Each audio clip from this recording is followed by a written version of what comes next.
Bon, après cette grande pause, donc on reprend où on en était. Donc, je rappelle brièvement le point précis sur lequel on travaillait. Donc, c'est dans Autre Travail, on rappelle-moi le Pérec, exactement.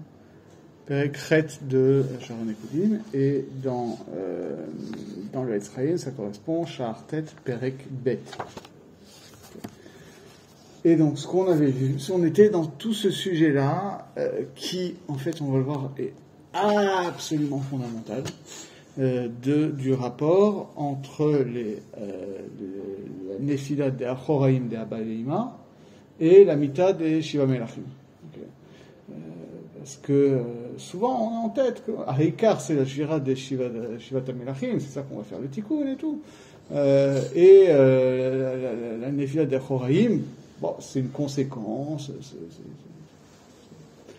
c'est dommage, mais bon, on voit pas trop à quoi ça sert dans l'économie du tikkun.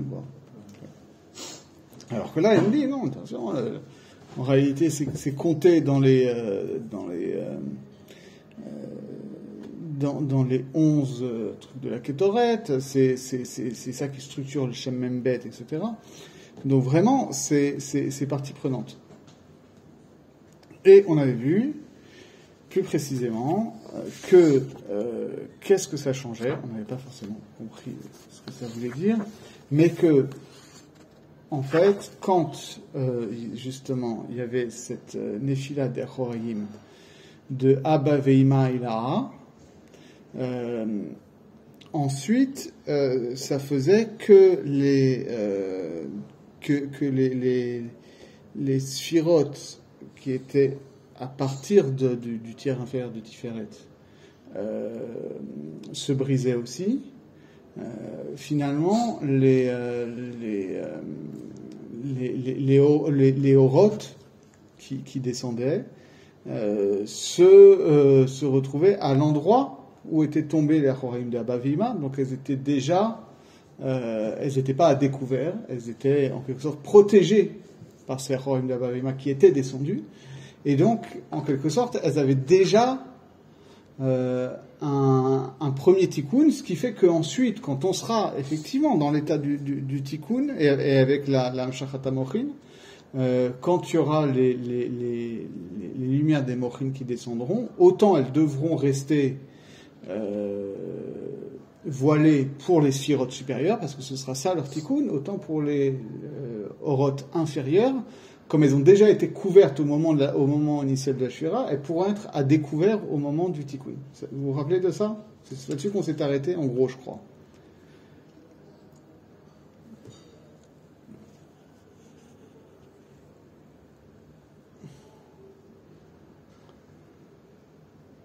Je vais le relire dans les mots, vous allez voir que c'est ce qu'on a dit. D'accord? Veine nimtsa she elu haorot shemehachaze ulimata.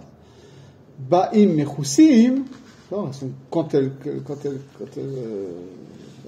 la Shira, elles sont couvertes par les Chorim d'Abba Veima qui sont tombés déjà à ce niveau-là. Déjà une phase de tikkun. Qui a liadken yesh koach bekeli lisbol or lehioto ba melubaj. Imken lo yiyu shavim יהיו שווים שירת הכלים שמחזהו למטה, שהם שני שלישים תתאים לתפארת ונצחות יסוד מלכות, אל שירת הכלים של הדעת וחסד גבורה ושליש עליון לתפארת, כי ודאי יותר גדולה תהיה שירת העליונים משירת התחתונים, ולכן בבוא התיקון זעיר אנפין בעת התיקון פרצופו, בא להפך כי בשני שלישי לתפארת ולמטה, היו אורותיו וחסדים שבהם מבולים, וזהו לפי שיש בהם יכולת לקבלם שלא על ידי מסך בינה. לפי שלא הייתה שירתם גדולה, אבל העליונים שהם רשע דרנפין על החזה, באו בתיקון סתומים ומלובשים, עתה תוך מסך בינה שהוא יסוד שלה כנודע. וזהו לפי שבתחילה היו מגולים, והיה שירתם גדולה, ואף על פי שגם שהנצח והוד הם מכוסים וסתומים, עם כל זה הרי נתבהר במקומו, כי החסדים העגולים מכים בהם ואורם יוצאים לחוץ. Donc on s'était arrêté là. Et maintenant on reprend. והנה, במיתת זעיר אנפין, עד שליש עליון דתפארת שלו, כבר ירדו אחורי אבא ואמא, אבל אחורי ישראל סבא ותבונה לא נגמרו עד מיתת נוגבה דזעיר אנפין. Vous vous rappelez cette histoire que finalement, quand il y a la shfira de Da'at, ça fait un peu gamme au niveau de la tête de Abba Veima. Quand il y a un peu gamme au niveau de Chesed, ça entraîne un peu gamme au niveau du gouf de Abaïla, au niveau de Gvora, au niveau de gouf de Imaïla, et au niveau de Tiferet, au niveau de Yesod de Abba Veima. Et donc c'est là qu'il y a la Yerida d'Achorim de Abba Veima Ila. Mais les Achorim de Israël Saba Utvuna, ils sont encore en place jusqu'à ce qu'il y ait la Shira de Malchut. Et donc, ce qu'on nous dit ici, c'est que les sphirotes inférieures de Zeir Anpin ne sont protégées, donc, et vont avoir une shfira moins importante, que par rapport aux Achorim de Abba Veima Ila. Alors que les Achorim de Israël Saba Utvuna vont jouer un rôle par rapport au partsouf de Nukva. לכן האחוראים דאבא ואימא לוקחתם זעיר אנפין, והאחוראים ישראל סבא ותבונה לוקחתם המלכות. ומתלבשים האורות שלהם בהם, דוגמת המוחין דזעיר אנפין. Et donc finalement, c'est ça qui est très important,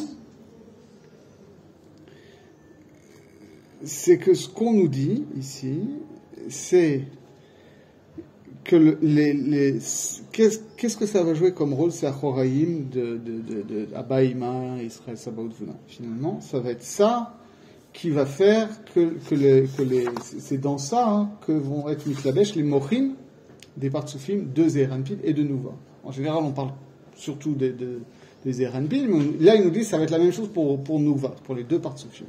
Okay? Il y en a un qui va relever de Abba Veima et l'autre qui va relever de Israël Saba Utvuna. בזה תבין מה שנאמר, כי כאשר הזעיר ונוגבה הם שווים יחד פנים מפנים, אז הנצח הוד יסוד דאבא ואמא הם מוחין לזעיר אנפין, ונצח הוד יסוד ישראל סבא ותבונה הם מוחין ונכנסים ברשע דנוגבה. C'est-à-dire que quand je vais un peu rapidement parce qu'on n'est pas encore dedans, et qu'il y a des problèmes de savoir comment on réconcilie ça précisément avec ce qui est dit dans les prakim suivants, enfin dans les shi'arim suivants. Mais ce qu'on nous dit ici, c'est quand les deux partsoufim, Zeir et Nukva, vont se trouver panim bepanim, c'est-à-dire qu'ils vont avoir reçu leur mochin, avec tout ce qu'on a expliqué la dernière fois, ce qu'on avait dit à propos de panim et panim vachor de Abba Veima, c'est la même chose ici. On est panim bepanim quand il y a eu un tikkun des achoraïm. Ça veut dire quoi, le tikkun des achoraïm? C'est-à-dire que finalement les sphirotes inférieures ont été développés en tant que tels et ont permis une croissance de toute la structure du partsouf qui lui permet d'avoir des kelim spécifiques pour recevoir les orotes qui sont au niveau des séphirotes Chochma Bina Da'at. Donc ici, quand on dit qu'ils sont panim et panim, c'est-à-dire que leur structure séphirotique elle est complète, ils ont reçu les mochin, et que donc ces mochin-là,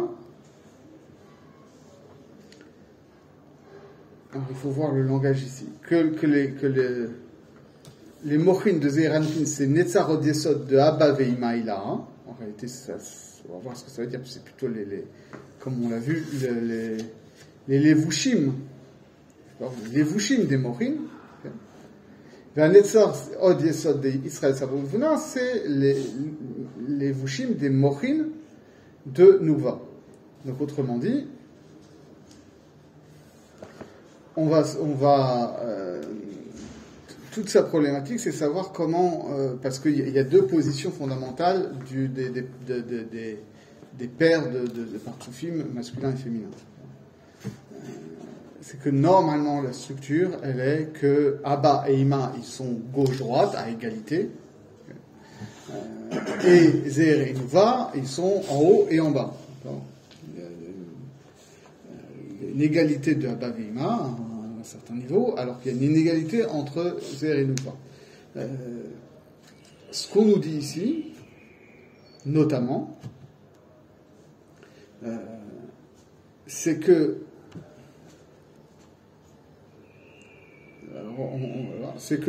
on peut le lire de deux façons. C'est-à-dire, si tu comprends que Abba et Ima, c'est gauche-droite en haut, et Israël Savaoudona, c'est droite-gauche en bas, alors à ce moment-là, on est encore dans une structure où, pareil, Zeir Anpin va recevoir ses mochines des partsoufim supérieurs, et Nuva va recevoir ses mochines des partsoufim inférieurs. Donc on est encore sur une hiérarchie au bas. Mais on a vu aussi qu'on pouvait concevoir le carré magique Abba Ima et Israël Sabaoth-Vuna d'une autre façon, où finalement Abba et Ima, c'est ces deux aspects de Chochma, et Israël Sabaoth-Vuna, c'est deux aspects de Bina.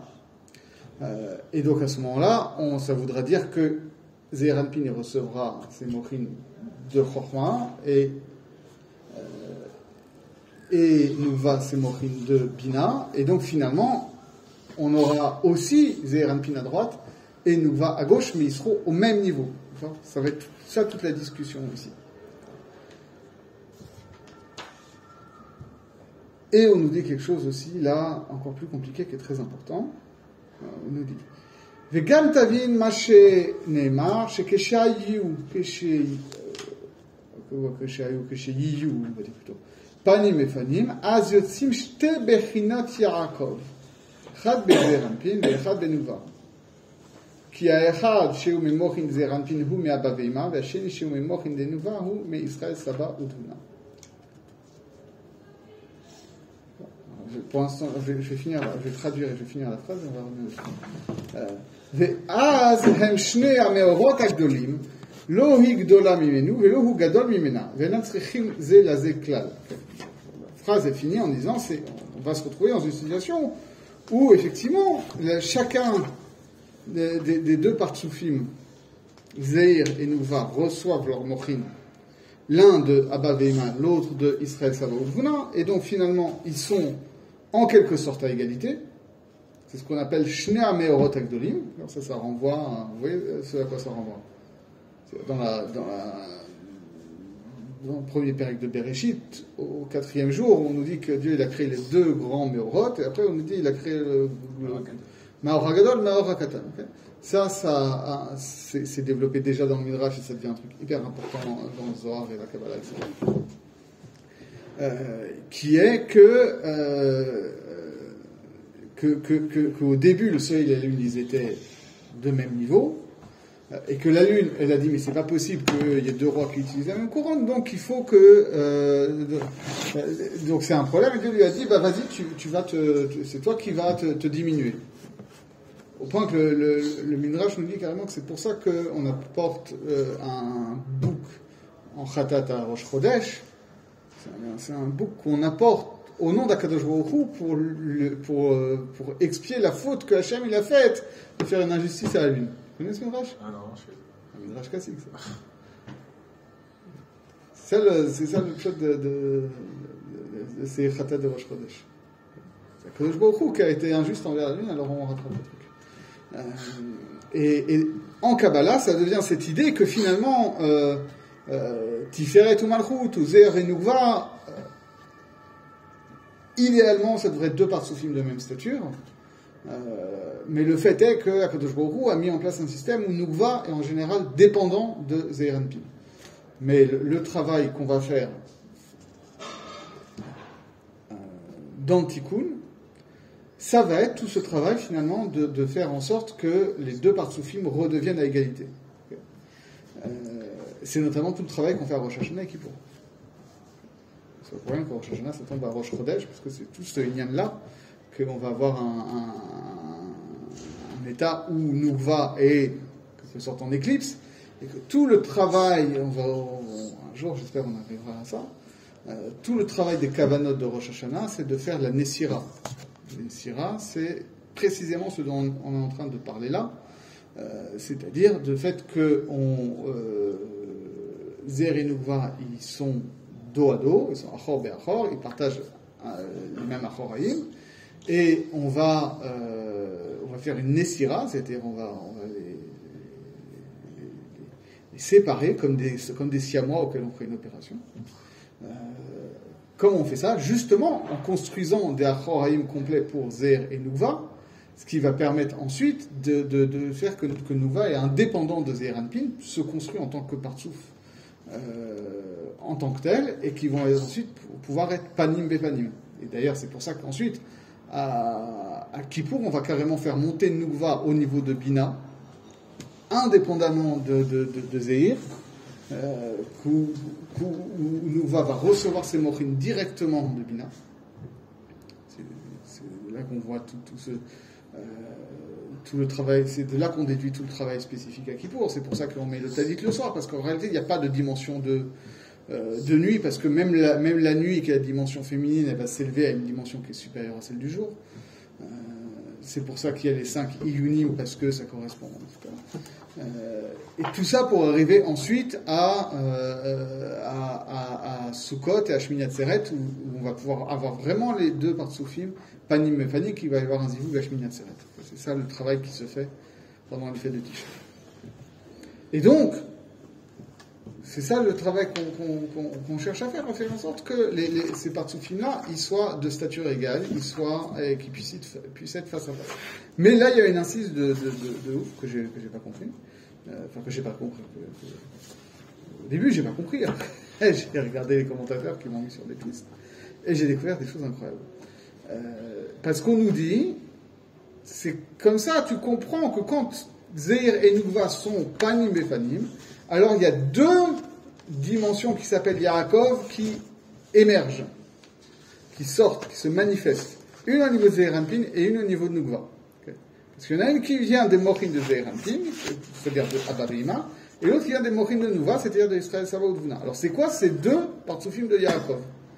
Parce qu'en général, on a cette idée-là que, de la même manière qu'au niveau de Chorma et Bina, il n'y a pas 2 mais 4 partsoufim, c'est-à-dire il y a Abba, Ima, Israël, Saba, Udvuna. On sait vaguement, quand on a fait un peu de Kabbalah Tahari, qu'au niveau des 7 surotes inférieures, il n'y a pas juste 2 partsoufim, c'est-à-dire Zeir et Nukva, mais il y a 4 partsoufim. Il y a Israël et Yaakov, et il y a Rachel et Léa. Donc en général, moi j'avais cette idée vague que ça fonctionnait un peu pareil. En réalité, ça ne fonctionne pas pareil. Parce que déjà, on nous dit qu'il y a 2 partsoufim de Yaakov. C'est quoi ces 2 Yaakov? Alors, il faut regarder en fait ce qui nous est dit dans quelque chose qui fait partie des prakim les moins étudiés de Etzraïm, vu que c'est à la fin. Toujours comme ça, c'est un grand clad. On étudie toujours le début des Sfarim, et que même les Mefarshim, tu vois, il y a plein de Mefarshim extraordinaires, mais ça ne va pas jusqu'au bout. Voilà. Ils sont sans doute étudiés tout, mais ils n'ont pas eu le temps d'écrire sur tout, machin.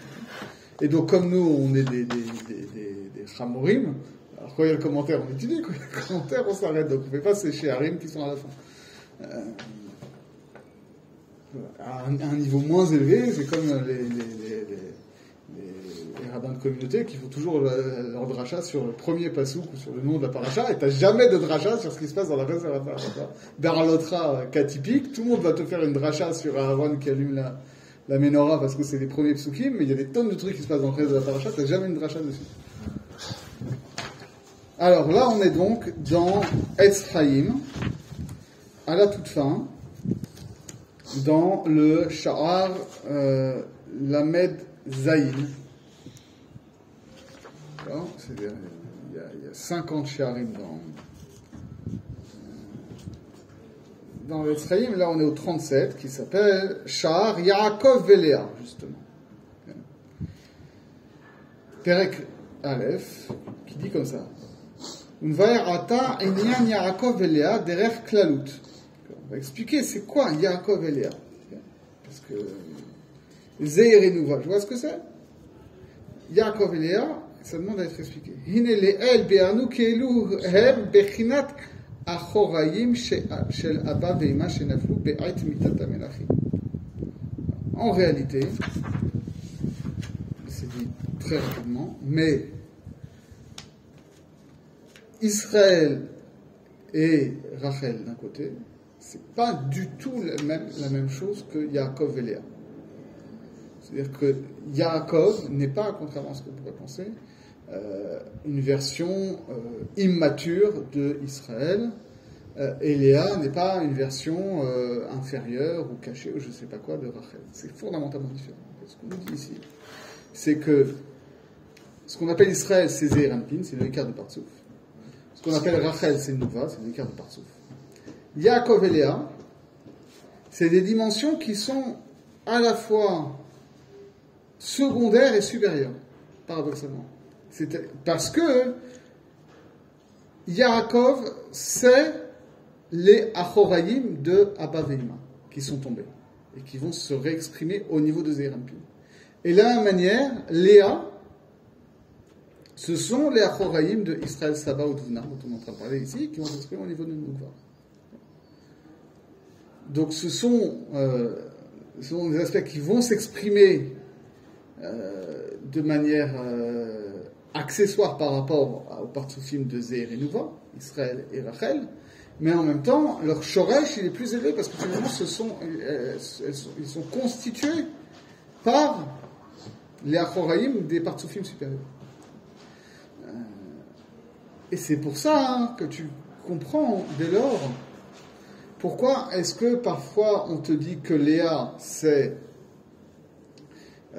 la deuxième femme de Yaakov ou de Zeir Anpin, c'est-à-dire que, de la même manière que dans le Pshat de la Torah, Yaakov Avinu, il a deux femmes, Rachel et Léa, de la même manière au niveau des partsoufim, le partsouf Zeir Anpin, il a deux contreparties féminines, Rachel et Léa, donc on pourrait penser que Léa c'est une expression partsouf Nouva, mais dans d'autres passages, on a l'impression que Léa c'est fondamentalement une expression de Bina. Alors, mais sauf que Bina, c'est la mère de Zeir Anpin. Alors ça veut dire quoi? Bina, c'est à la fois la mère de Zeir Anpin, la femme de Zeir Anpin. Comment ça fonctionne? Parce que c'est un truc incestueux. C'est pas interdit de le penser, d'ailleurs, en Kabbalah. Il faut comprendre un truc. C'est quelque chose qui n'est pas très développé chez le Harizal, mais c'est quelque chose qu'on voit beaucoup chez les Koubalim antérieurs. Chez le Radbaz et des gens comme ça, sur Sitré Arayot. Vous savez que dans Masechet Chagiga, dans Perek Bet, on vous dit En Dorshin Sitré Arayot Beshlosha, Velo Maase Bereshit Beshnaim, Velo Maase Merkava Be'echad, et là, il mevin me'atzmo, ou mosrim lo Raché Prakim. Donc, là-bas, il y a un pshat de cette Mishnah qui est juste didactique, comme la Gemara l'explique, qu'on n'enseigne pas les halachot des unions interdites à 3 personnes en même temps, parce que si tu enseignes à 3 personnes, il y en a un qui va écouter, et les 2 autres, ceux qui ont fait cours à des adolescents, savent comment ça se passe, des cours là-dessus, il y en a 2 qui vont ricaner derrière et se faire des blagues salaces entre eux, et ils vont pas écouter, donc ils vont mal comprendre. Et Maaseh Bereshit, parce que là, en réalité, il faut l'enseigner en tête-à-tête, et Maaseh Merkava, parce que c'est une discussion. Est-ce que Birchlal, on enseigne à personne Istama, c'est en réalité comme Maaseh Merkava, c'est quelque chose qui relève de l'expérience spirituelle, de l'expérience visionnaire, donc c'est quelque chose qui ne peut pas se transmettre en tant que tel sous forme d'un shiur. C'est quelque chose où c'est quelque chose où quelqu'un il doit déjà avoir fait, il doit avoir déjà connu un éveil à ce niveau-là, et donc toi tu peux lui donner des clés, mais la compréhension c'est lui qui la construit. Mais à partir de là, les Mekoubalim, ils ont compris que les Harayot aussi ça relevait des Sitré Torah, c'est pour ça que la Mishnah dit Sitré Harayot, et que ça s'est développé chez le Radbaz notamment. Pourquoi est-ce que les relations incestueuses entre frères et sœurs et entre enfants et parents sont interdites? Parce que, en réalité, c'est une prérogative du roi. C'est-à-dire que ce sont des mécanismes qui existent à l'intérieur du monde divin. D'ailleurs, Zéhir et Nouva, ils sont frères et sœurs, donc il y a une forme d'inceste divin, si on peut s'exprimer ainsi, à l'intérieur des Partsufim. Et donc, paradoxalement, c'est pour ça que c'est interdit. En général, on veut imiter ce qui se passe au niveau des Partsufim, au niveau des Sirot. Mais au niveau des Havayot, Davka, c'est des choses où on doit, où on ne peut pas imiter ça. C'est des choses qui se passent. C'est quoi, c'est des frères et sœurs, Zéhir et Nouva, si on utilise ces termes-là, ce sont des figures divines, masculines et féminines, qui émanent des mêmes parents qui sont Abba Veima. Zéhir et Nouva ont les mêmes parents, c'est Abba Veima, qui sont frères. C'est ça. Et de la même manière, Abba Veima sont déjà frères et sœurs, donc ça fait tout un truc. Mais d'ailleurs, chez les Havot, c'est comme ça. Chez les Havot, c'est toujours à la limite de l'inceste, puisque finalement, Abraham, il épouse Yiska, qui est sa nièce, puisque c'est la fille de Haran, et Nahor, il épouse aussi sa nièce, il épouse, comment il s'appelle, Milka, qui est la sœur de Yiska, donc de Sarah. Et donc leur fils Yitzhak va épouser la petite fille de Milka et Nahor. Et à la génération d'après, l'enfant de Yitzhak et Rivka, Yaakov, il va épouser aussi ses cousines germaines. Donc il y a peu de grands-parents dans l'histoire. Et donc on pourrait imaginer ça, mais en réalité on voit que c'est plus compliqué. C'est ça que ça nous permet de comprendre, c'est que Léa, c'est fondamentalement les Achoraïm de Israël Sabaoth Vuna, qui sont devenus les Levushim des Mochim de Nukva. Okay. Et Yaakov, c'est aussi les Achoraïm de Abba Veima qui sont devenus les Levushim de Zeir Anpin. C'est comme on dit, d'accord, donc et donc c'est ça quand on dit les deux dimensions de Yaakov, une en Zeir Anpin et une en Nouva, ce deuxième Yaakov, en réalité, c'est Léa. Alors ça aussi, il faudrait fouiller, parce que même au niveau du pshat, c'est très frappant.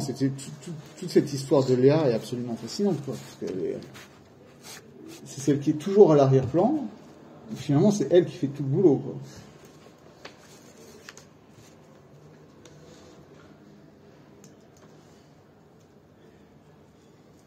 Donc, c'est la Choraim d'Abba Veima, chez Naflou Be'ait Mitat Amelachim, Velo Yardou Leolam Avriya, et là, Nisharu Be'atzlut, Bimkom Rachel, chez Inuva Dezer. Finachen, En Mita Niskar Ba'em, Rak Nefila, ou Bitul Be'alma. Kivan Sheken, Lachen Be'ait Atikun, chez la Zer Venuva, chez Israël Ve'Rachel, Acha, chez Yitukanu Zer Venuva, Yitukenu Elo Achoraim, Niskarim, Ve'en Lahem Yacholet et Taken Klal, Ashekunu Zer.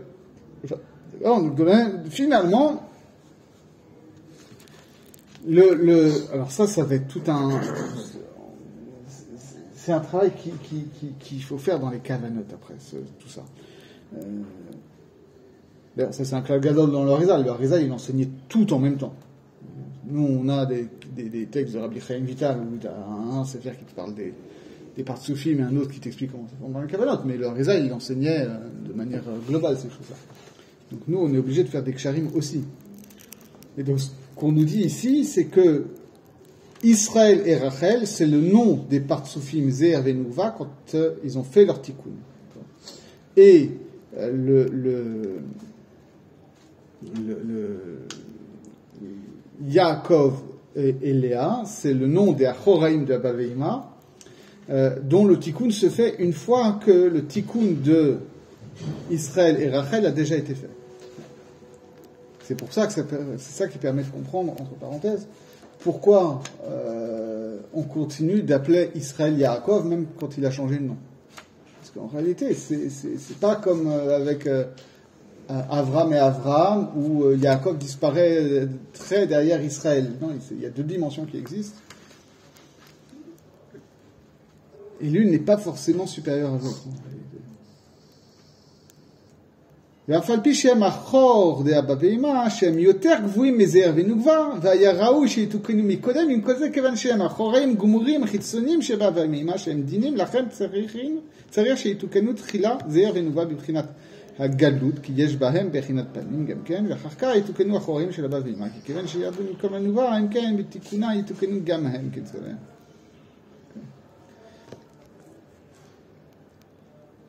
Donc ça, il faudrait rentrer dans le détail des kavanotes, mais pour le dire de manière très générale, c'est ça qui est la grande difficulté dans les kavanotes, c'est que tout le travail des kavanotes qu'on va faire dans la tfila, avec le schéma et la hamida, etc., l'objectif final, c'est d'arriver au zivug de Ze'er Venuva. Pour ça, tout le travail, c'est la construction des partsoufim de Ze'er Venuva. Mais pour qu'ils se construisent, ils ont besoin de recevoir leur mochin de Abba Veima. Or, Abba Veima aussi, ils doivent connaître un tikkun.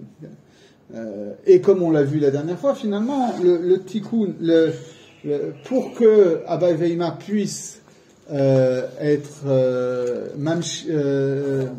mashpia des mochin à Abba Veima, il faut eux-mêmes qu'ils puissent faire un zivug, mais pour qu'ils puissent faire un zivug, il faut qu'ils puissent être panim bepanim, donc il faut qu'il puisse y avoir le binyan de leur achoraim, et ce binyan de achoraim, il vient par les maïm nugvin que vont leur faire remonter Ze'er Venuva, et donc il faut aussi que Ze'er Venuva connaisse un certain niveau de tikkun, donc on va avoir tout le temps une dialectique comme ça, c'est-à-dire qu'on va avoir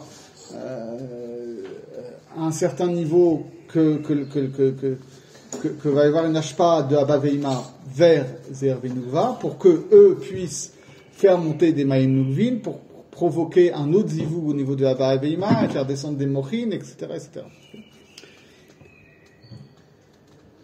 Et en fait, c'est ça l'enjeu ici, c'est que d'un côté,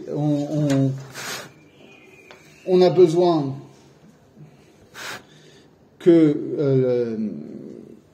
y a un tikkun des achoraim de Abba Veima pour que Abba Veima puisse être panim panim pour être mamsher de mochin pour que Ze'er Venuva devienne Israël Verachel, mais en même temps on nous dit ici que finalement le tikkun de ces achoraim de Abba Veima qui vont s'appeler Yaakov et Léa ne peut se faire que quand il y a déjà eu un niveau un premier niveau de tikkun de Israël et Rachel. Okay, donc je rentre pas dans le détail, c'est quelque chose qu'on verra dans les Kavanot, mais c'est ça l'idée.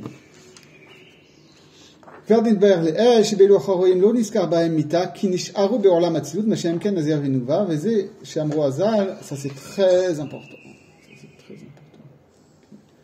Donc il n'y a pas on a dit partout que les Achoraim d'Abba Veima, ils n'étaient pas tombés dans Olam Abriya, ils étaient restés au niveau de Olam Hatzilut. Alors que Ze'er Venuva, ils étaient tombés. Avant de lire le gros chidouche qu'il va y avoir, comprenons bien ce que ça veut dire. Ça veut dire que les Achoraim d'Abba Veima ont descendu de niveau, c'est-à-dire qu'ils n'expriment pas la divinité du Ein-Sof au niveau où il devrait le faire, dans l'absolu, mais il reste au niveau de Hatzilut, c'est-à-dire qu'il reste des expressions du divin. Okay. Perçues comme ça, comme tel. Alors que Ze'er Venuva, qui devrait être des expressions du divin, au moment de leur shfira, ils vont tomber dans les mondes créés, dans les mondes séparés, et même ils vont être finalement constitutifs de l'essence de ces mondes non divins. Donc ils sont perçus comme non divins. Donc on a finalement un double travail à faire au niveau du tikkun. Il y a un travail au niveau de Ze'er Venuva qui a des réalités qui nous apparaissent comme non divines, que l'on doit comment dire, dont on doit élargir le niveau de conscience pour que on puisse les percevoir comme des visages divins. et c'est Zeir Venouva. Les Achoraim de Abba Veima, c'est-à-dire ce qu'on appelle ici Yaakov et Léa, ils sont déjà des expressions du divin, mais il va aussi falloir qu'on fasse ce travail d'élargissement de la conscience pour les élever à un niveau plus haut, pour comprendre qu'ils expriment en réalité et qui nous donnent accès à un niveau de réalité divine plus haute que ce qu'on percevait au premier abord. Il dit, c'est ça que disent Chazal. C'est dans quoi? J'ai des notes ici.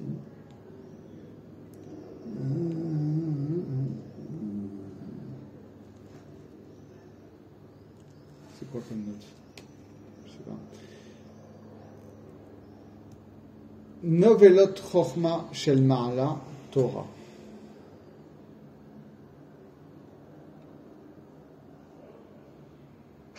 Ça, c'est un truc de fou. La Torah, c'est en quelque sorte des fruits de la Chochma qui sont tombés avant d'être mûrs. C'est ça, Novelot. C'est ça qu'on voit. Novelot, on le voit, je le sais, parce que mon fils passe l'examen de Yavne de Kodesh après-demain.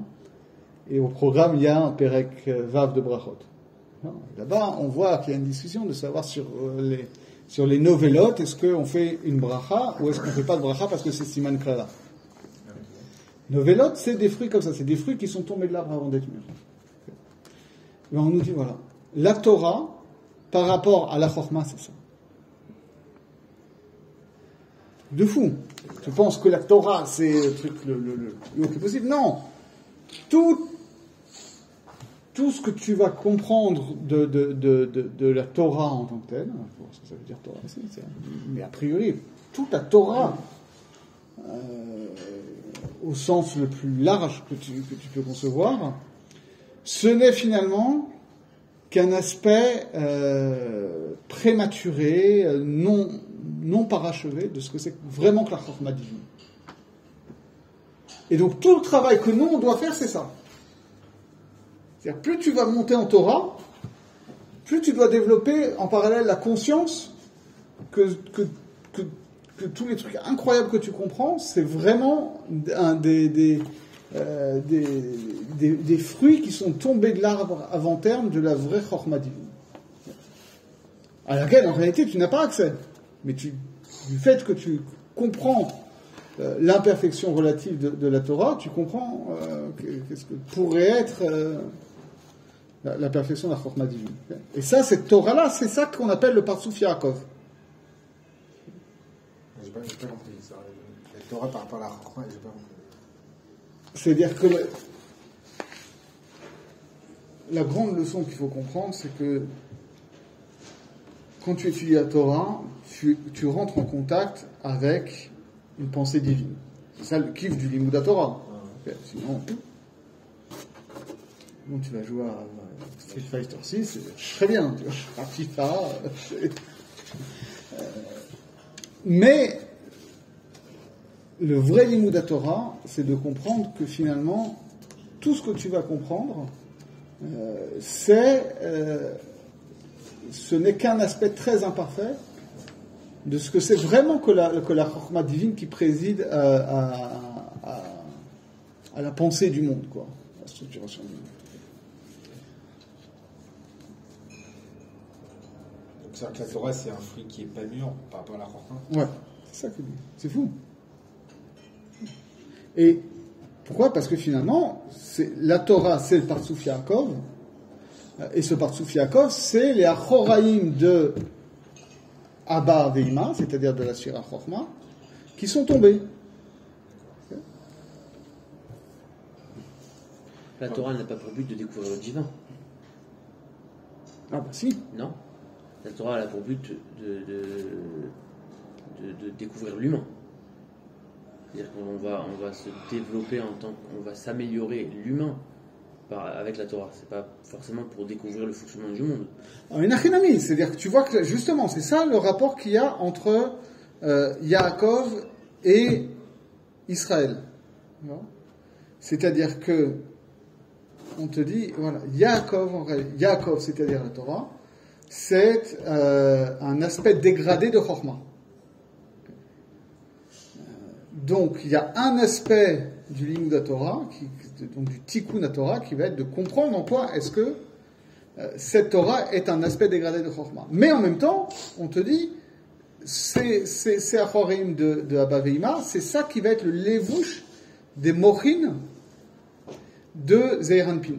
C'est ça qui va faire que Zeir Anpin va devenir Israël qui va faire son Tikkun. Et effectivement, le Tikkun de Zeir Anpin, l'aspect essentiel du Tikkun de Zeir Anpin, c'est le Tikkun de l'individu humain. Donc, en faisant ce travail-là, tu fais aussi ton Tikkun, puisque finalement, cette Torah-là, qui a un aspect imparfait de la Chokhmah divine, c'est ça qui va être le levouche de ta conscience adulte, en quelque sorte. C'est-à-dire que quand on va... C'était la bat mitzvah de ma fille dimanche, c'était la dracha que j'ai fait. C'est quoi la différence? C'est quoi le passage à l'âge adulte, en langage kabbalistique, le passage de Katnout à Gadlout, le fait qu'on va acquérir des mochim, c'est que, pour reprendre Kant, pour le coup, Kant, dans Qu'est-ce que les Lumières, il dit ça. Il dit, c'est quoi les Lumières? C'est l'âge adulte de l'humanité. Ça veut dire quoi, l'âge adulte de l'humanité? C'est qu'on n'est plus soumis à une autorité parentale, etc., mais qu'on fait ses propres choix en toute conscience. Ça ne veut pas dire qu'on fait n'importe quoi. Ça veut dire qu'on a acquis suffisamment d'autonomie morale, de principe de la raison pratique pour pouvoir se fixer une conduite sans avoir besoin, dans le contexte des Lumières, d'un curé ou d'un roi qui te tape dessus en disant tu fais comme ça parce que c'est comme ça. Si on transpose ça dans notre discours, il ne s'agit évidemment pas de dire qu'on va s'affranchir de l'autorité divine, mais ça aide quand même à comprendre. C'est-à-dire qu'on passer de Katnout à Gadlout, ça veut dire qu'on passe d'un état d'enfant où finalement tout ce qui va être la Torah, etc., c'est quelque chose d'extérieur, qu'on reçoit et qu'on applique sans comprendre et sans l'avoir intégré, à quelque chose où la Torah, ce qu'on appelle ici par Tzuf Yaakov, en réalité, ça va être dans quoi va s'envelopper notre conscience. Mais ça va être parce que contrairement justement à la pensée des Lumières françaises, on va dire, religieuse, ou de l'existentialisme à Sartre, que la conscience s'incarne directement dans le corps, et que donc c'est un truc qui vient de nulle part et qui s'affirme, et la pensée qu'on a ici, c'est de dire que la conscience va s'incarner véritablement dans le corps à travers une enveloppe, et cette enveloppe-là, ça va être la Torah. Cette Torah-là, ce n'est pas uniquement une série de règles, etc. C'est en réalité une expression de la sagesse divine. C'est ça tout le paradoxe qu'est-ce qui fait ma pensée, qu'est-ce qui fait ma conscience. Est-ce que je suis un sujet complètement détaché, complètement individualisé, complètement libre, qui pense par lui-même, sans être déterminé par rien? Non. Non, si on a la Torah. Parce que si on n'a pas la Torah, logiquement, oui, alors. Même en réalité, non. Parce que c'est un grand débat. Et est-ce que, de l'autre côté, je ne pense pas par moi-même, je ne suis que le produit des règles sociales, de ma sociologie, de ce qu'on m'a appris, etc. Est-ce que je suis juste une machine sociale? Non plus.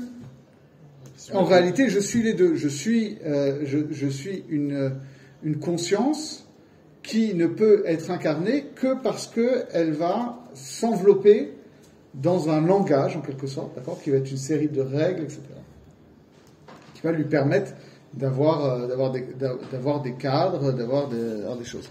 Et si c'est pas la Torah, ce sera autre chose. Si on n'a pas de libre arbitre. Si on ne dit pas ça. Alors, si on n'a pas de conscience, c'est qu'on est le fruit de, je sais pas moi, Oui, mais il y en a qui pensent que c'est soit l'un soit l'autre. D'accord ? C'est-à-dire, si notre pensée elle est formatée par des règles, alors on est que des robots. Donc pour ne pas être des robots, il faut qu'il y ait que la conscience pure. Comme si la conscience pure, c'était un truc qui est possible. C'est pas possible. On est tous aussi les produits de notre environnement, etc. Et qu'on le veuille ou non, quel rapport avec les règles et la conscience ? Parce que ce que je veux dire ici, c'est que la conscience, c'est ce qu'on va appeler les mochines. Okay. Et les règles, c'est ce qu'on va appeler le levouche des mochines. Okay. Okay. Et il ne peut pas y avoir de mochines sans levouche. Et c'est tout le paradoxe qu'il y a, c'est que finalement, le levouche, il est, par un certain aspect, transcendant par rapport au mochin. Il vient d'une autorité supérieure. Okay. Mais de l'autre côté, finalement, il est un aspect dégradé de cette autorité supérieure, alors que les mochins qui vont arriver vont être quelque chose qui correspond à la perfection de notre niveau propre. Mais justement, pour ce qu'on vient de nous dire ici, pour que ça marche bien, tout ça, il faut arriver à développer justement une vraie gadlout, une vraie conscience élargie, en quelque sorte, de comprendre que finalement ces levushim-là ne sont pas une fin en soi, sont effectivement l'expression dégradée d'une pensée qui nous transcende. Et c'est ça qui va nous permettre justement d'avoir une liberté. C'est-à-dire que c'est parce que nous allons avoir conscience à la fois que notre pensée, que notre conscience, elle est cadrée par une série de normes, mais que ces normes-là, d'une part, elles ne nous sont pas imposées, elles sont la condition de possibilité d'expression de notre conscience, de notre liberté. Et d'autre part, ces règles-là ne sont pas un absolu en soi, mais sont une version, sont un reflet ou une version dégradée du véritable absolu qui, pour le coup, nous transcende. Alors, ça nous permet aussi d'échapper à un certain totalitarisme, quoi. Parce que ça nous permet d'avoir conscience que oui, voilà, moi je pense, c'est très important dans les relations interpersonnelles, et en particulier entre religieux et non religieux. C'est-à-dire que moi, ma conscience, elle est normée par la Torah. Okay. Et c'est un choix que je fais en conscience parce que c'est quelque chose qui me permet justement que ma conscience elle soit incarnée et pas juste un vague sentiment de liberté qui prospère sur l'inconscient qui fait que ben non, en fait je fonctionne selon des normes. La conscience des normes permet d'avoir une distance par rapport aux normes, mais la conscience que ces normes-là aussi sont une expression relative et ne sont pas un absolu en soi, nous permet de parler aussi avec des non-religieux en évitant de vouloir leur appliquer ces normes-là directement, de confondre la Torah et la Chorma. De leur dire non, mais on est conscient que les règles de la Torah ont une part d'arbitraire, d'imparfait, d'imperfection, etc. Prétend pas que c'est la perfection absolue. prétend que c'est un reflet de la perfection absolue qui permet de cadrer la conscience. Parce que la conscience ne peut pas être cadrée par l'absolu, en tant que telle.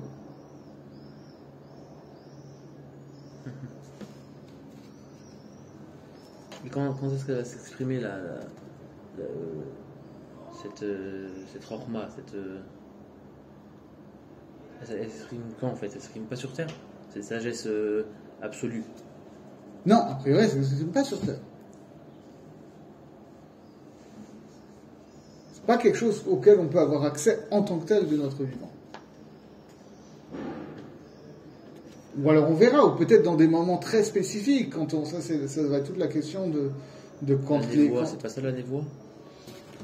D'avoir une vision. Ça, c'est un grand sujet, parce qu'après on va parler quand même de la montée des partsoufim. C'est-à-dire qu'on va nous dire qu'à certains moments de Shabbat ou des fêtes, les partsoufim Zervenouva vont monter au niveau de Israël Sabaoth Vuna, vont monter au niveau de Chochma, enfin de Abba Veima, vont monter au niveau de Arich et tout. Mais c'est pas, pour moi en tout cas, c'est pas encore vraiment clair. Qu'est-ce que ça veut dire ces montées-là? Est-ce que ça veut dire que vraiment nous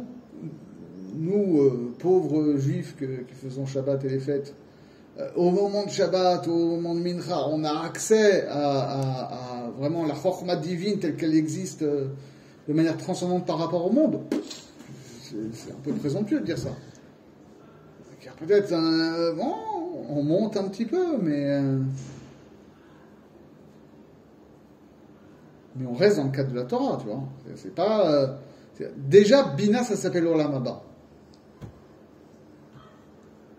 Donc on peut imaginer que dans certains moments de Shabbat, on a le fait que les participants montent au niveau de Bina, on a un avant-goût de Olam Haba. Mais est-ce qu'on peut dire que vraiment de notre vivant, on a un accès plénier à Olam Haba, à la Chochma divine? Moi, c'est au-dessus de Bina, Chochma. Ouais. Difficile à dire, tu vois. On va te dire, ça c'était dans... Pourquoi j'ai vu ça dernièrement? Ah oui, c'est dans la Hydra. On te dit que à Mincha de Shabbat, on atteint le niveau d'expression de Hari Hanpin en tant que tel. C'est-à-dire que c'est un Oneg, c'est l'expression de la volonté pure de Hachem, au-delà de toute la possibilité du mal, etc. Bon, ok, mais je ne sais pas si peut-être il y a des très grandes tzadikim qui arrivent à avoir ce niveau-là à Minchat Shabbat. Moi, je ne suis pas encore. C'est tellement dur à 21h. C'est-à-dire tu dois gérer les gosses, qui deviennent fous à partir d'une certaine heure. Oui, alors pour le coup, tu apprends qu'est-ce que c'est la rachamut de Kadosh Baruch Hu. Voilà. Arichat Apayim.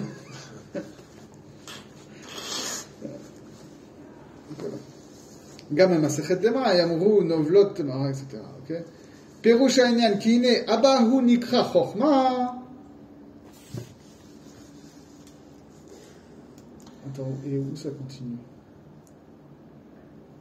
סתם דמציאות, ומן אבא נפלו החוראים שלו למטה במקום הנובה של הציוד, כנזכר לב, והנה יעקב תורה שבכתב, הנעשה מן החוראים, הנובלות מן החוכמה העליונה שהוא אבא, כמו שנאמר, להתביה בעזרת השם. להיות שהם דינים קשים ומרים כי הם החוראים החיצונים שבכולם באהבה ואימה, לכן נקרא נובלות התמרה, לשון מרירות ודינים קשים. d'accord? C'est dans Masechet Demaï, on parle des novelot tamara, c'est-à-dire des dates non mûres qui sont tombées du palier. Okay? Et en fait, il dit ça renvoie à la Torah en tant qu'elle est un aspect dégradé de la Chokhmah, où elle a ces aspects de dinim. Okay? C'est pour ça que la Torah, c'est des dinim kashim, c'est marine, ça a une amertume. La Torah, ça a des aspects peu réjouissants. Alors comment est-ce que ces aspects peu réjouissants, ça peut être une expression de la Chorma divine, justement parce que c'est en quelque sorte des fruits non mûrs de la Torah divine. Et donc, tout notre travail qu'on doit faire là-dessus, c'est de trouver Minamar Yatsa Matok, comme je dis dans Shoftim, de trouver la douceur dans cette dureté, mais ça, tu peux le trouver que par le Limud Torah. Par le Limud Torah, tu comprends qu'il y a de la Chorma dans les dinim de la Torah. Et ce qui fait que les dinim de la Torah ne t'apparaissent plus comme des dinim, c'est plus des contraintes. Les gens qui n'ont pas étudié la Torah perçoivent les lois de la Torah comme des contraintes. Et donc ont l'impression que modeler sa conscience et son action sur ces lois de la Torah, c'est se soumettre à une contrainte. Il n'y a que par le limud de la Torah que tu peux faire en sorte que tu peux faire le tikkun de ces achoraïm et de comprendre que c'est un aspect extérieur de la chorma divine et que donc c'est pas de la contrainte amère, mais c'est quelque chose qui te permet de modeler ton action sur la sagesse divine. O yatse pirush acher yuvan le pasuk Torah tziva lanu Moshe morasha kilat Yaakov ki chochma zot hu bechinat keli yesod de'aba melubash toch tiferet de'zeir anpin umekoach haorot sheyotzim enoflim mimenu mechutz zeir anpin sham hu ose bechinat Yaakov anikrat Torah. D'accord. Donc, en fait, qu'est-ce qui va se passer? Et ça revient sur ce qu'on voyait tout à l'heure.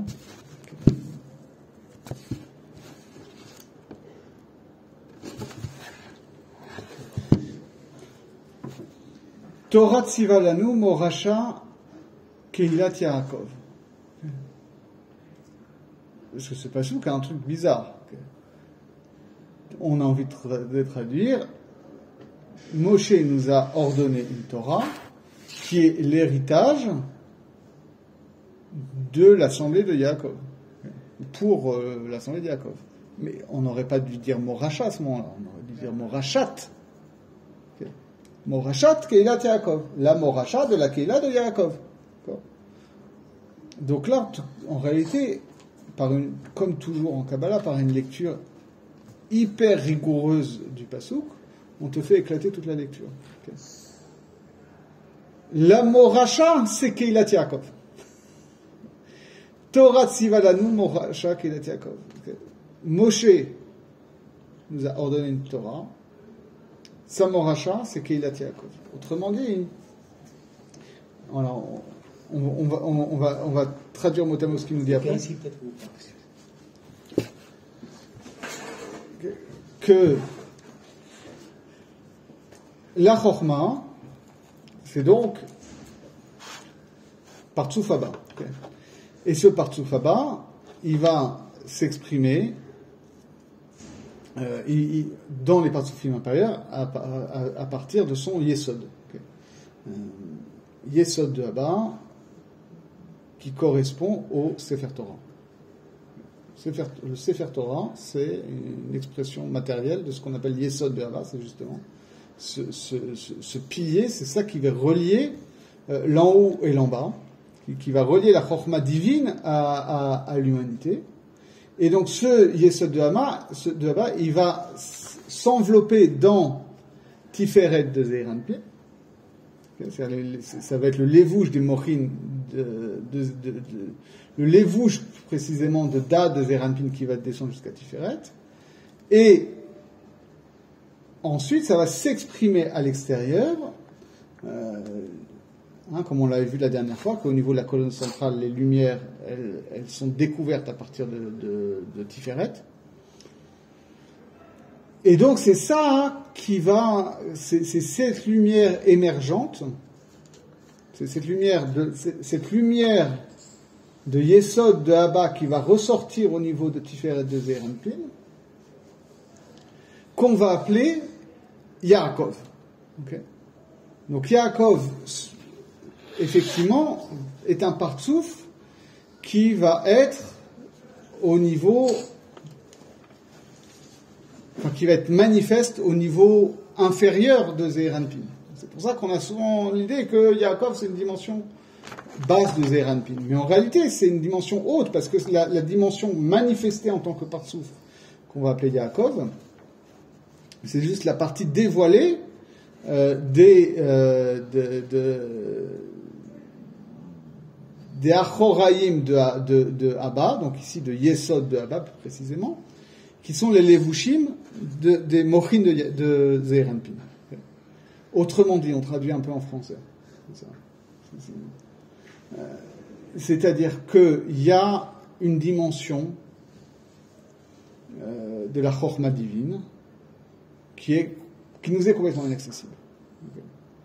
Maintenant, cette dimension-là, elle va devenir un aspect forcément dégradé, va s'exprimer en tant que Torah. Donc, sous son aspect pré-tikkun, cette Torah-là, elle apparaît comme des dinim, comme une série de contraintes. Mais en réalité, quand on a fait le tikkun, c'est-à-dire quand on a fait tout ce travail-là, qu'on a réélaboré, d'élargissement de la conscience, de l'Imouda Torah, qui fait que cette Torah-là, justement, on l'a construite comme un outil d'appréhension de cette Chokhma divine, et comme quelque chose qui va nous permettre d'accueillir et d'incarner une conscience élargie. Alors à ce moment-là, ça va s'exprimer de deux façons. C'est-à-dire que le Sefer Torah, c'est avant tout une matrice. Une matrice, c'est une série de lettres qui n'a pas, qui a une infinité de sens possibles en tant que tel. Cette infinité de lettres, elle va avoir une expression cachée qui va être donc les levushim des mochin de Zeir Anpin, mais il y a un moment où ça va s'exprimer à l'extérieur, d'Afka au niveau de Tiferet. Donc là, ce qu'on dit, c'est descriptif, mais c'est aussi prescriptif. Cette dimension-là, elle va s'exprimer au niveau du cœur. Tiferet, c'est le cœur. C'est-à-dire que cette Torah-là, elle ne peut pas être simplement un cadre pour la conscience intime. Il faut que ça s'exprime aussi au niveau du cœur, au niveau des émotions, au niveau de quelque chose qu'on projette à l'extérieur. Et c'est cette dimension-là qu'on appelle Yaakov. Et c'est ça qu'on va appeler Torah, finalement. C'est ça que ça veut dire. Zesod Torah Tziva Lanu Moshe, ki Moshe u bechinat yesod haba mitpashet tor Zeir Anpin, ki moratzenu, ve'u asher hotzi lachutz et haTorah, שהוא בחינת קהילת יעקב, שבו מתקבצים ונקלים האורות היוצאים מיסוד הבא לחוץ ונעשים בחינת פרצוף יעקב. Donc, Torah Tziva Lanu Moshe, Morasha Keilat Yaakov, ça veut dire que Moshe, qui est cette dimension de Yesod Abba, c'est-à-dire cette dimension qui peut faire l'interface entre la Chokhma divine et son expression dans la conscience humaine, on va dire. Ça, Moshe. Okay.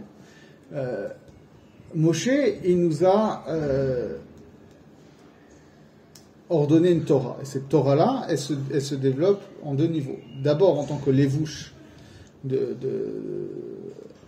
la conscience, et ensuite en tant qu'expression d'une personnalité extérieure qui s'appelle, et donc qui est l'héritage de cette Torah intérieure, qui est la moracha de cette Torah intérieure, qui s'appelle Keilat Yaakov, c'est-à-dire ce Partsouf Yaakov qui est l'expression que nous on va exprimer à l'extérieur de la Torah. Donc autrement dit, là on comprend tout le travail qu'il y a à faire en termes de Avodat Hashem. Ça veut dire quoi? Faire le tikkun de ces achor, c'est ça. On peut pas dire d'un côté il y a un travail il y a un tikkun des achoraïm de Abba Veima, et de l'autre côté il y a un tikkun de Zeir Venuva. Okay. Puisque tout le propos qu'on développe ici et qui est développé dans les Kavanot, c'est que c'est des aspects qui sont complètement intriqués, qui sont en dialectique constante et qui nous indiquent comment nous, on doit travailler notre Avodat Hashem. Ça veut dire que, si juste on essaie de résumer ce qui a été dit ici,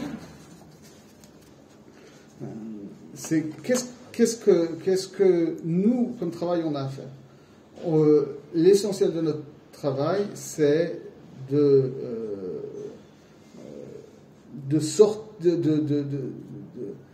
sortir d'un mode de conscience étriqué, un mode de conscience petit. Alors, il y a des gens qui pensent petit. Penser petit, au niveau de la Torah, c'est ça. Penser petit, c'est percevoir la Torah comme quelque chose, comme une contrainte extérieure, comme un aspect dégradé, donc uniquement négatif.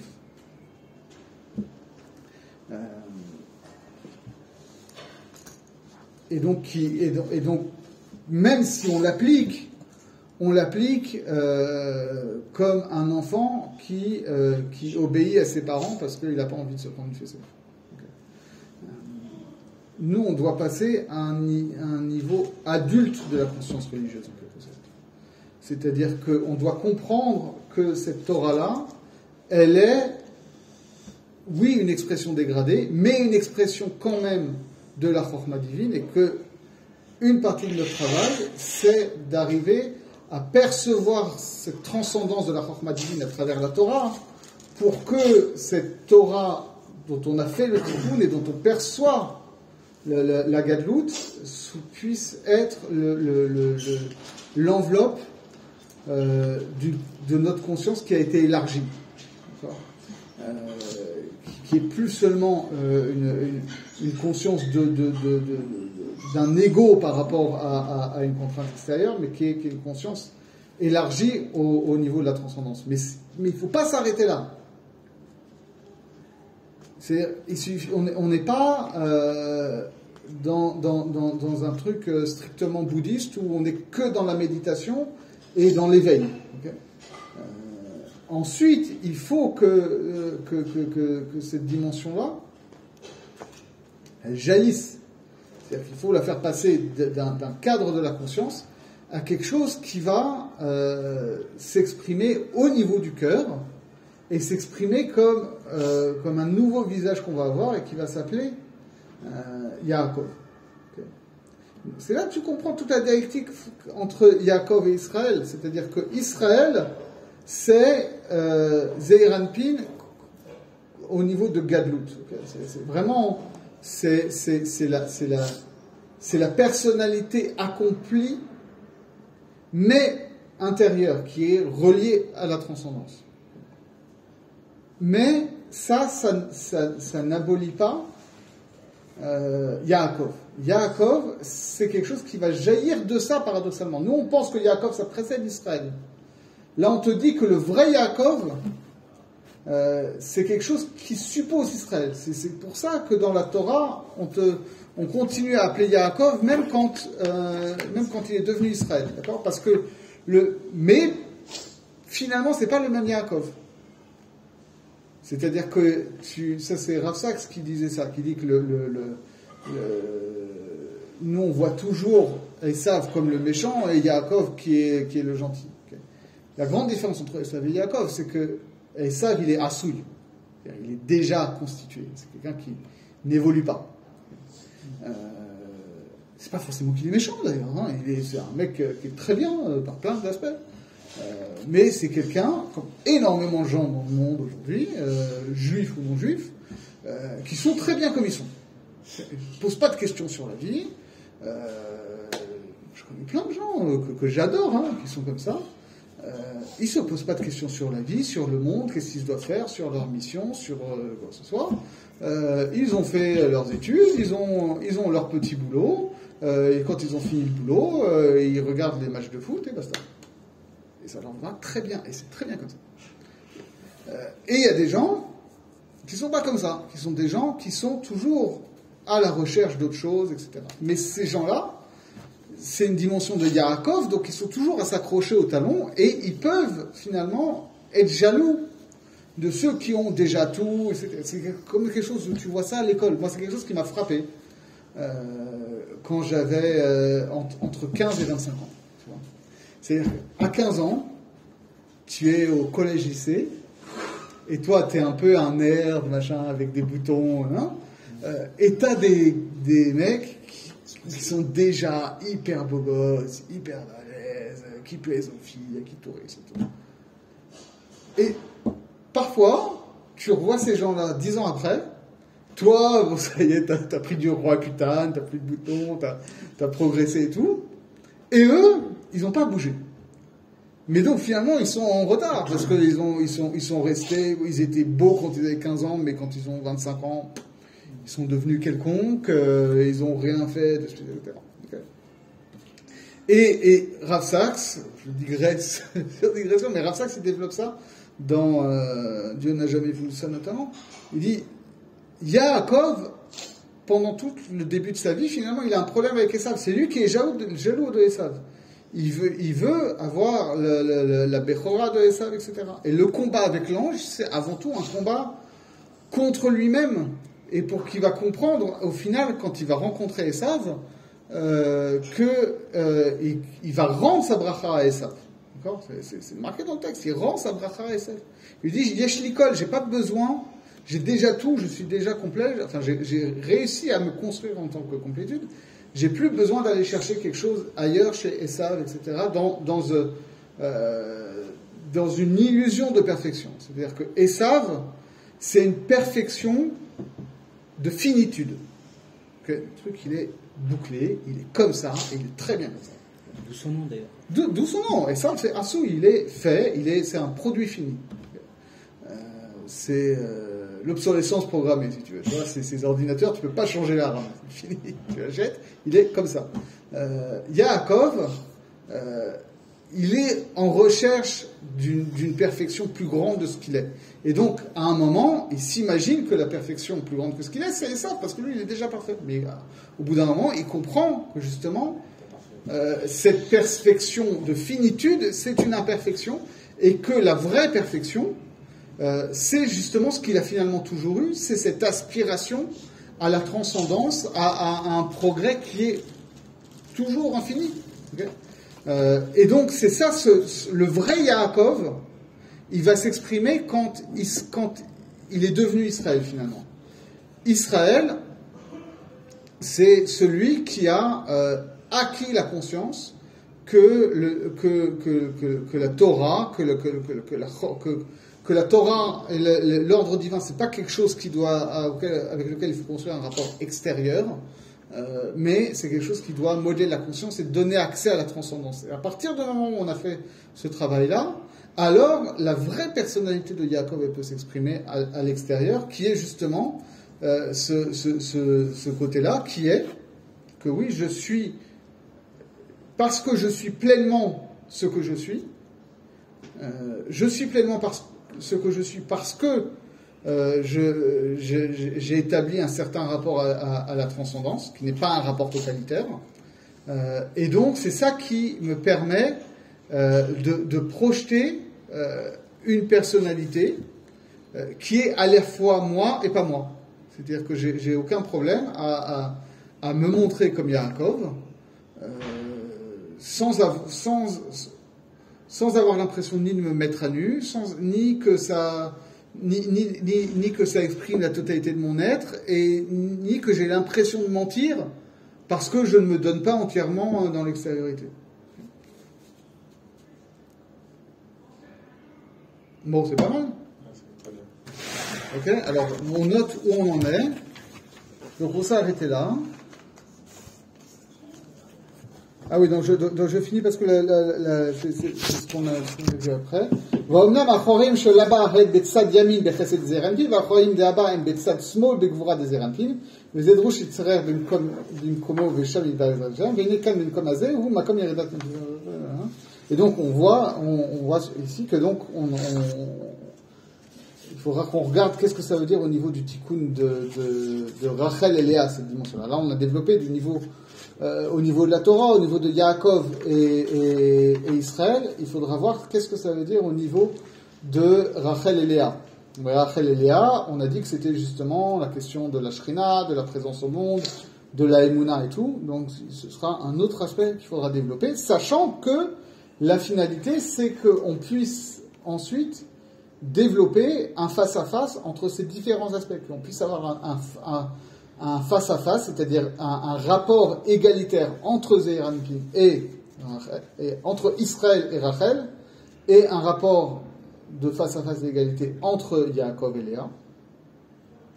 Et ensuite, on va essayer d'élaborer aussi, parce ce qu'on va nous dire dans les Kavanot, c'est que suivant les zmanim de la Tfila, ça va être des ivugim différents. Parfois, ça va être entre Yaakov et Rachel, parfois, ça va être entre Israël et Rachel, parfois, ça va être entre Yaakov et Léa, parfois, c'est entre Israël et Léa.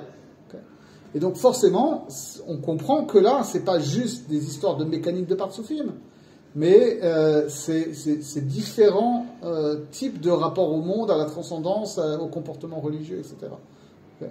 Et ça, si on fait ce travail-là, Bezrat Hashem, et si après on s'astreint à une discipline, ce qui est encore un autre travail, ça peut vraiment transformer notre fila, quoi.